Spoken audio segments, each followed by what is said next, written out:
दोस्तों नमस्कार। 4PM गुजरात पर 4PM न्यूज नेटवर्क पर आप सभी का बहुत बहुत स्वागत है। मैं हूं आपका दोस्त मयूर जानी। दोस्तों आज इस वीडियो में हम जो बात करने वाले हैं वो बड़ी इंटरेस्टिंग है। वो ये है कि हमारे प्रधानमंत्री पोलैंड गए और फिर यूक्रेन गए, और वहां से जो पोलैंड से जो गए वो ट्रेन में गए, जिसका सफर का जो जो समय जो था वो 10 घंटे का था। रुके सिर्फ 7 घंटे, बातचीत हुई, ज़ेलेंस्की से मिले। इस पूरी जो यात्रा थी इसके पीछे हमारा क्या मतलब, देश का क्या कोई कोई मकसद था, देश हित का कोई मकसद था नहीं था, हम नहीं जानते।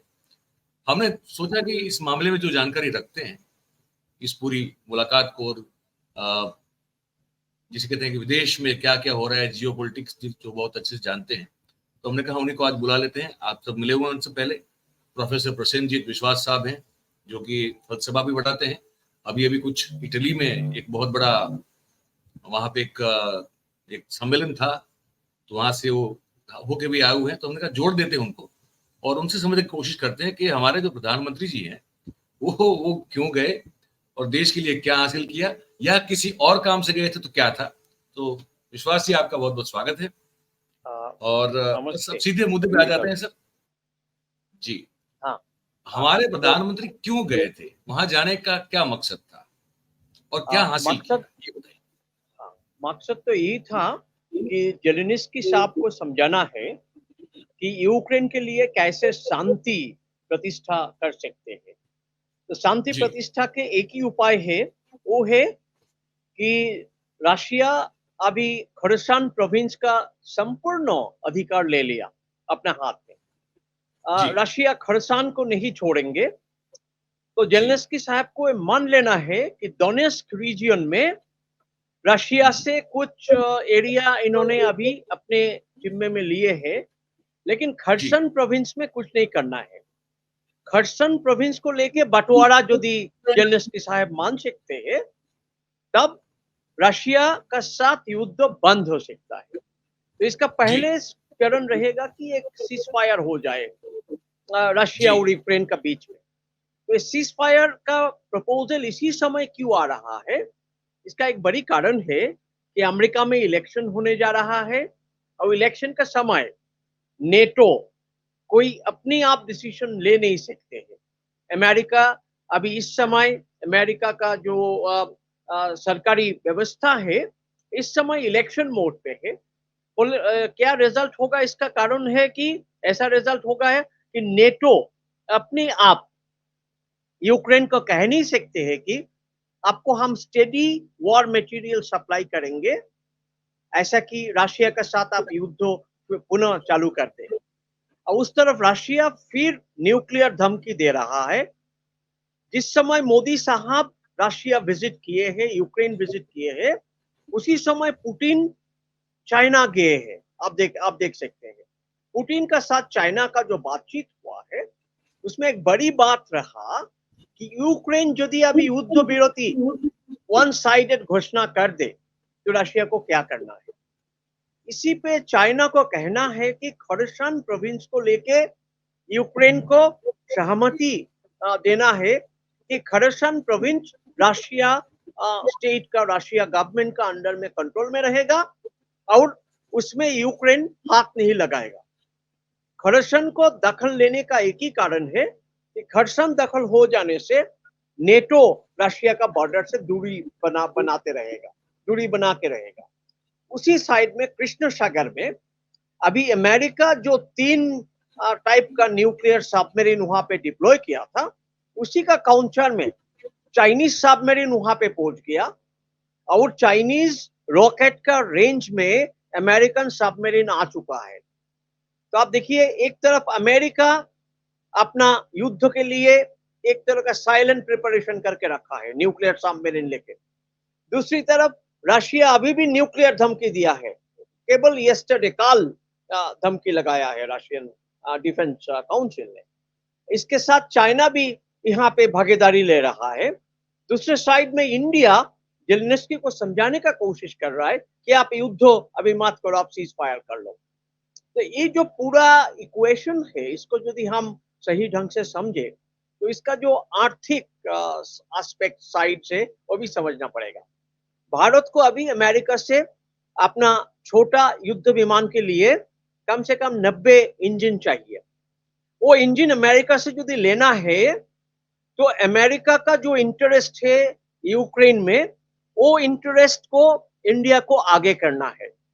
दूसरी तरफ रशिया से यदि क्रूड ऑयल लेना है और यूक्रेन से कम पैसा में व्हीट को यहाँ पे आयात करना है, तो यूक्रेन का साथ और रशिया का साथ, दोनों का इंटरेस्ट, आर्थिक इंटरेस्ट को बचा के एक प्रपोजल इंडिया को तैयार करना पड़ेगा। इससे क्या निकाल के आ रहा है कि नेटो इंटरवीन नहीं करेगा यदि यूक्रेन मान ले कि खरसान में रशिया रहेगा। तो अभी ये बात मेरे लिए क्लियर नहीं है कि यूक्रेन कितने दूर तक को बात को मान सकता है। इस समय मोदी साहब कह रहा है कि हम शांति के लिए सब कुछ कर सकते हैं। शांति के लिए सब कुछ कर सकते हैं मतलब यूक्रेन मान ले कि खरसान प्रोविंस उसका हाथ से निकाल गया और नेटो इसमें कोई आपत्ति नहीं कर रहा है। यही सबसे बड़ी बात। तो ऐसा ज़ेलेंस्की क्यों मानेंगे? ज़ेलेंस्की इसलिए मान सकता है कि उसका आर्थिक जो आयात निर्यात का मामला है भारत के साथ, अभी भारत फिर उसका व्हीट खरीद ले बहुत पैसा से। सोच लीजिए कि कम से कम $10 बिलियन का एक सप्लाई चेन जो पहले हर साल होता था वो फिर कायम हो जाएगा। अच्छा, ये कायम हो जाने से विश्वास जी, हमारे यहाँ तो इतना सारा गेहूं पकता है, हम क्यों ले ये यूक्रेन से गेहूं, जबकि हमारे यहाँ इतना गेहूं पकता है? फिर ये जो मुद्दा है इसके ऊपर यही कहना है कि भारत का गेहूं बाहर में निर्यात हो रहा है। बाहर में जितना निर्यात होता है कम से कम 50,000 करोड़ रुपया का गेहूं निर्यात हो रहा है। इसका बायर यूरोपियन कंट्रीज है, यूक्रेन को छोड़ के। तो यूक्रेन का बाजार यूरोप में इंडिया ने दखल ले लिया।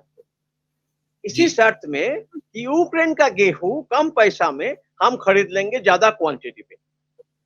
80,000 करोड़ का हम खरीदेंगे, आयात हो जाएगा और हमारा अपना गेहूं 50,000 करोड़ का निर्यात हो जाएगा। ये जो कॉम्प्लेक्स इक्वेशन है आयात निर्यात का, जिसमें यूक्रेन का गेहूं का मार्केट भारत का अंदर होगा, भारत का गेहूं का मार्केट यूरोप में होगा। ये जो अंडरस्टैंडिंग है पुराना अर्थव्यवस्था की, वो मोदी साहब जारी रखना चाहता है। मैं इससे खराब नहीं देखता हूं कि हमारा गेहूं का बाजार, हमारे गेहूं का जो उत्पादक है उनका थोड़ा लाभ हो जाएगा पंजाब हरियाणा में, वो मैं अच्छा मानता हूं। ठीक है।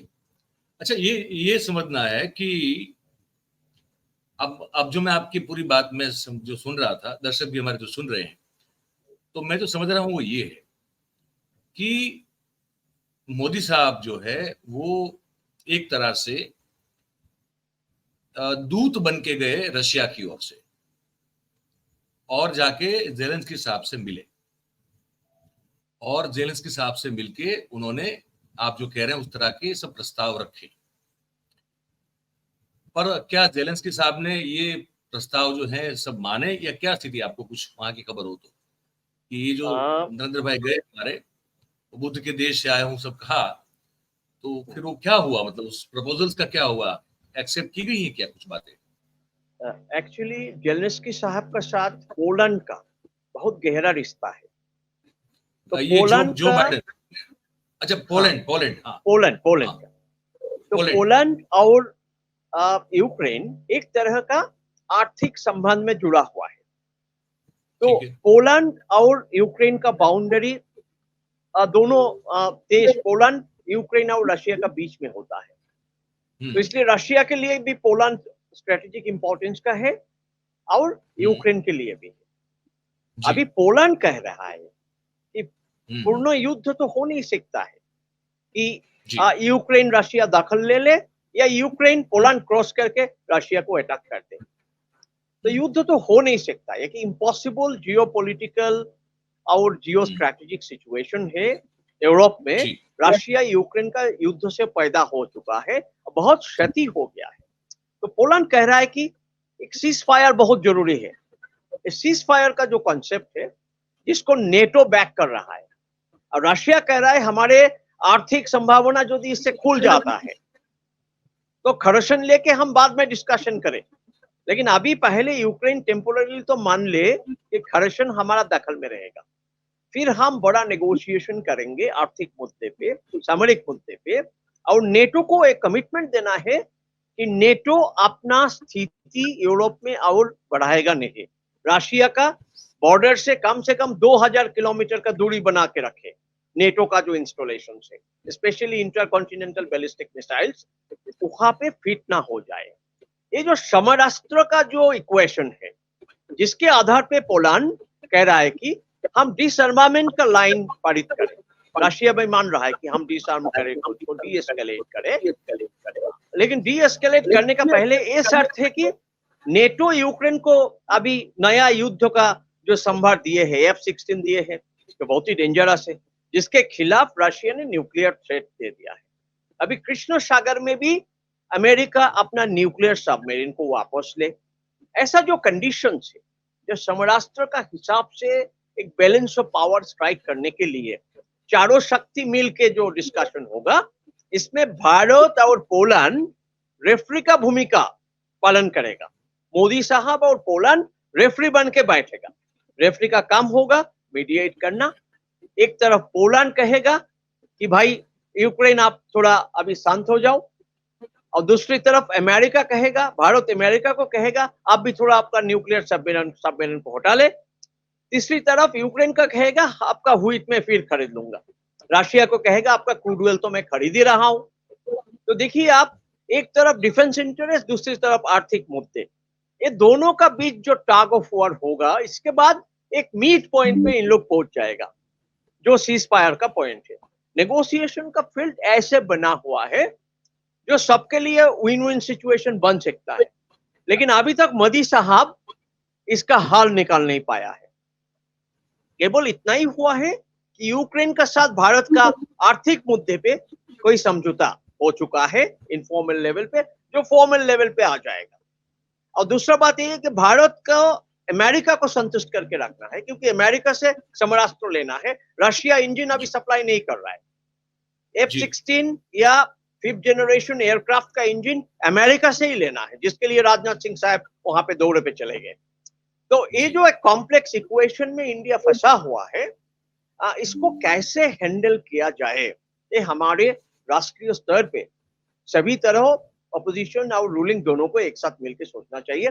केवल मोदी साहब का विजिट से गुडविल पैदा हो सकता है, इससे ज्यादा उसका कोई रियलिस्टिक रिफ्लेक्शन सीज फायर तक पहुंचने के लिए जो करना चाहिए उसके ऊपर कोई असर नहीं डालेगा। ये मेरा ओपिनियन के ऊपर कोई असर नहीं डालेगा।